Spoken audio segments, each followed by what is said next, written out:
I sat on a boy's lap on a bus ride through a bumpy road. I was in college at the time and frequently rode the bus to and from school. Yes, there was a college bus. We usually have a uniform at our university, but there was an event that allowed us to dress casually.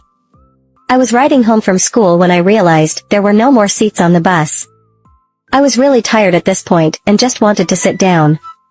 At the far end of the bus, I saw a familiar face, my classmate from one of my classes during my first year.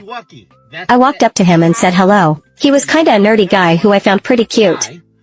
I started a conversation and eventually explained to him why I was tired and tried my best to not sound mean or demanding when asking him for a seat. He didn't hesitate agreeing and standing up, but before he could do it, I managed to sit on his lap first. I'm not entirely sure why I did it, as I didn't intend to do so at first. I think my brain just worked too slow, lol. I kinda panicked and asked if he minded, but he answered no real quick, and that was that. My skirt was so short that when I was sitting down, I was sure my panty was exposed, and I take it he felt this as I felt him immediately get hard. I thought that was pretty hot, so when the bus went through a bumpy road or a hump, I grinded my ass a bit more. I could feel myself getting wetter. I think part of the appeal is that he seemed like a sweet, shy, like innocent kind of boy.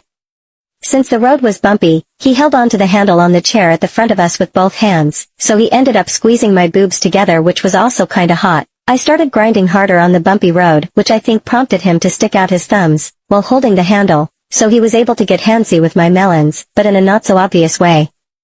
There were people around us, and I think he wanted to make it inconspicuous, but it was dark, so I doubt anyone else really saw.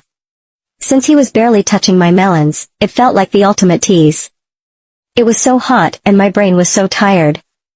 I slowly inched my hand towards my panties, to touch myself. I started slowly rubbing myself, and I'm sure that got to him, because he got rid of all inhibitions, and he started groping me full on. I also couldn't give any more fucks, and started grinding faster, and rubbing my panties and his pee-pee. I was on the verge of finishing, so I started grinding and rubbing faster, and this got him to finish, which turned me on even more. I kept doing this until I myself finished. He was still groping me, while I was getting myself off, which I thought was kinda sweet. We were pretty much quiet after that, and kinda awkward, but he held my hand for a bit, which was really nice and wholesome. Eventually my stop came and I said goodbye, kinda shyly considering what happened. We kept in touch after this and went on a few dates and made out a lot, but honestly nothing beats the first experience.